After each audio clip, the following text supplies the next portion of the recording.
सुप्रभात, वंदे मातरम। जैसा कि सर्वविदित है, आज न केवल भारतवर्ष में बल्कि विश्व के हर कोने में उस हुतात्मा दिव्य पुरुष और आध्यात्मिक जगत के पितामह कहलाने वाले विवेकानंद जी, वैसे जीवन में आनंद के क्षण देखे होंगे और कहा भी जाता है, जिस हृदय में राम नाम बंद है उसके जीवन में आनंद ही आनंद है। और भारतवर्ष के आधुनिक संदर्भ में अगर देखा जाए तो जिसके हृदय में विवेकानंद का अध्यात्म और तेज है, जिसके दिलो दिमाग में विवेकानंद की छवि है, उसके जीवन में आनंद ही आनंद है। 12 जनवरी 1863 कलकत्ता में एक कायस्थ ब्राह्मण परिवार में आपका जन्म हुआ। मां भुवनेश्वरी देवी और पिता विश्वनाथ दत्त इस सानिध्य में जो धार्मिक और आध्यात्मिक परिवेश में जो पालन पोषण हुआ और दादा दुर्गाचरण जी दत्त के सानिध्य में जो लाड़ प्यार संबल सांस्कृतिक उत्थान के जो कहानियां बालपन में उनके दिलो दिमाग में इस प्रकार चिर स्मृति बन गई कि उस शख्सियत ने अपना जीवन राष्ट्र के लिए समर्पित कर दिया। ता जीवन यहां तक कि अंतिम दिन भी 4 जुलाई 1902 निवारण के दिन भी प्रातः 5 बजे जागरण करना, ध्यान करना और राष्ट्र के उत्थान के लिए जो नियत क्रम था, उस क्रम से वे एक कदम भी पीछे नहीं। शिक्षा के संदर्भ की बात आती है, जब वहां उन्होंने प्रेसिडेंसी कॉलेज के अंदर प्रवेश लिया और उस समय भी आध्यात्मिक संस्कृति और हिंदी छवि के और बंगाली छवि के बच्चे ने भी इंग्लिश मीडियम स्कूल में पहला स्थान प्राप्त। जिस समय विश्व में धर्म के आडंबरों का बोलबाला चल रहा था, उस समय भी विवेकानंद ने कर्मकांड, रोहितवाद, धार्मिक विभिन्नताएं, सामाजिक छुआछूत और भेदभाव का घोर विरोध किया और जन्म के आधार पर कर्म को प्रधानता देने की बात की।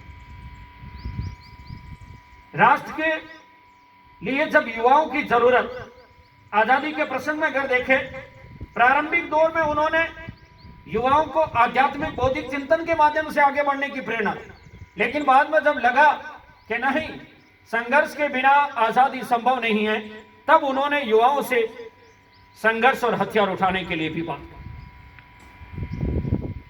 समर्थ गुरु रामदास का जिस प्रकार सबू ने मान बढ़ाया, उसी प्रकार रामकृष्ण परमहंस को भारत के ही नहीं विश्व के पटल पे एक दैदीप्यमान सितारे के संदर्भ में जो स्थापित किया, वो श्रेय उनके परम शिष्य स्वामी विवेकानंद को। 1893 में शिकागो विश्व धर्म संसद में भारत की तरफ से, सनातन धर्म की तरफ से जाने वाला कोई तैयार नहीं। खेतड़ी के महाराजा अजीत सिंह के प्रयासों से जब विवेकानंद जी को वहां जाने के लिए तैयार किया गया, तब तक आपका नाम नरेंद्र था, बचपन का नाम नरेंद्र नाथ दत्त था। और वहां भी शिकागो विश्व धर्म सम्मेलन में जो उनकी उपस्थिति, उनकी दैदीप्यमान छवि, उनके शब्दों का जो भावपूर्ण गागर में सागर भरने की कला का परिणाम यह हुआ कि आज भी विश्व के 130 देशों में इस समय जिस प्रकार हम भारतवर्ष में यहां विद्या मंदिर में ये समारोह कार्यक्रम जो कर रहे हैं, इससे कई गुना ज्यादा खुशी और उत्साह से European, north American, south American, यहां तक कि साउथ अफ्रीका, इंग्लैंड और फ्रांस जैसे देशों में मनाया जाए। वहां उस समारोह में भी आपके जो शब्द थे वो विश्व पटल पर इस प्रकार इंगित हो गए कि आज भी अमिट छवि है। उनसे पहले जो धर्मावलंबी, जो धर्म के लोग वहां संसद को संबोधित करने आए थे, और उनके बाद में जो विवेकानंद ने जो संसद को संबोधित किया था, धर्म संसद को, उनके शब्दों के अंदर कर देखा जाए तो आसमान और पाताल के बीच में अंतर है, उतना अंतर देखने को मिला। सबसे पहला संबोधन था, मेरे प्यारे अमेरिकन भाइयों और बहनों, मैं नमन करता हूं इस धरती को, मैं प्रणाम करता हूं उन तमाम देवी सदनों को जो यहां सूर्योदय से उपस्थित है। मैं भारत सनातन धर्म की संस्कृति की तरफ से आप सभी को धन्यवाद ज्ञापित करता हूं। मुझे गर्व है कि मैं हिंदू हूं, मैं उस देश का वासी हूं जिस देश की संस्कृति में हजारों समय से शोषित पीड़ित दलितों के उत्थान के लिए कार्य किए जाते रहे, जिसने विभिन्न धर्मों जातियों के लोगों को एक ही छत्र छाया में, एक ही वट वृक्ष के सानिध्य तले अपना जीवन दिया है, फलवित किया है, पोषित किया है, उनको उत्साहित किया, उनको जीवन में आगे बढ़ाने के लिए प्रेरणा। और ये उनका भाषण थे। 3 वर्ष बाद में वे अमेरिका रहे और अमेरिका के हर कोने में उनके स्वागत के लिए लोग उत्सुक रहते थे। यहां तक कि जापान के प्रमुख शहरों Osaka, Tokyo, Quetta, Nagasaki, Hiroshima, यहां विवेकानंद ने बहुत दिनों तक प्रवास किया। अमेरिका के अंदर वहां के एक राज्य की लेडी गवर्नर सिस्टर भगिनी नवोदिता भी उनके इस संबोधन से, इस संस्कृति की बौद्धिक प्रतिभा से इतनी प्रभावित हुई कि उन्हें अपना मुंह बोला, भाई भाई। न केवल बौद्धिक और आध्यात्मिक चेतना के, बल्कि इतिहास, ज्ञान, धर्म, दर्शन, प्रकांड शास्त्र, विद्वान की तर्ज पे भी विवेकानंद हमेशा प्रथम रहे। और इसलिए रविंद्रनाथ टैगोर ने कहा है, अगर आपको भारत को जानना है तो विवेकानंद को जान दो, भारत समझ में आ जाए। और उन्होंने भी आने वाली पीढ़ी के लिए भी यही कहा। आपने कुछ उद्धरण वाक्य देखा होगा, उठो जागो, तब तक न रुको जब तक कि लक्ष्य की प्राप्ति न हो। इसके अलावा ये भी, कार्य के अंदर इस प्रकार से तन मन से लग जाओ, जब तक कि उस कार्य की पूर्णाति न हो तब तक विश्राम न करो। शिक्षा के संदर्भ में उनके बहुत से उद्धरण अति महत्वपूर्ण और मानव जीवन का उद्धार करने वाले हैं। बालक और बालिका शिक्षा की समानता पर बल दिया, आध्यात्मिक मानसिक चेतना का विकास करे ऐसी शिक्षा होनी चाहिए। शिक्षक का दर्पण चरित्र होना चाहिए। विद्यार्थियों में राष्ट्र की भक्ति और शिक्षा के पाठ्यक्रम में लौकिक और परलौकिक दोनों का ज्ञान होना चाहिए। ये शिक्षा के संदर्भ में उनके उद्बोधन।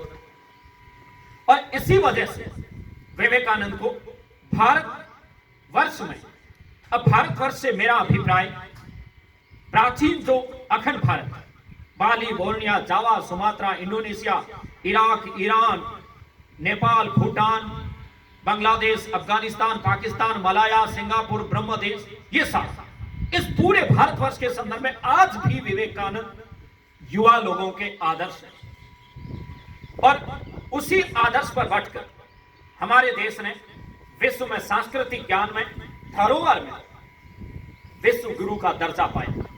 और आज हम सब इस पावन पर्व पर आत्मिक रूप से ये शपथ लें कि हम हमारे जीवन में विवेकानंद के आदर्शों को अपनाकर अपने देश को आगे बढ़ाने की कोशिश करेंगे और जीवन में बिल्कुल एक स्वच्छ मानसिकता से राष्ट्र के विकास के लिए कार्य करेंगे। शिक्षा के संदर्भ में उन्होंने मेकाले की पद्धति का विरोध किया, क्योंकि मेकाले की पद्धति सिर्फ बाबू बनाती है। इसलिए उन्होंने देश के आर्थिक विकास के लिए तकनीकी शिक्षा पर भी बल दिया और साथ में मूलतः बच्चों को उनकी प्रारंभिक सांस्कृतिक और मदर टंग, मूल मातृभाषा से शिक्षा दी जाए ताकि उसका जुड़ाव जमीन से जुड़ा रहे। अपने गुरु रामकृष्ण परमहंस के अंतिम समय भी उन्होंने एक निष्ठा और पूर्ण समर्पण के भाव से सेवा की और बाद में गुरु के उस संदेश को, उस ज्ञान को फैलाने के लिए पूरे देश में भ्रमण किया। रामकृष्ण परमहंस मिशन की स्थापना की और अंतिम समय में वेलूर मठ में आपने अपने जीवन का यही लौकिक तौर से तो मौसम नहीं, लेकिन आज भी शब्दों से, और कहते हैं माता पिता और महापुरुष कभी मरते नहीं है, उनके आदर्श, उनके वाक्य, उनकी शिक्षा, उनका चरित्र हमारे जीवन में एक दर्पण की तरह चमकता रहता है और वो हमें मार्गदर्शित करता है। जय हिंद, जय भारत।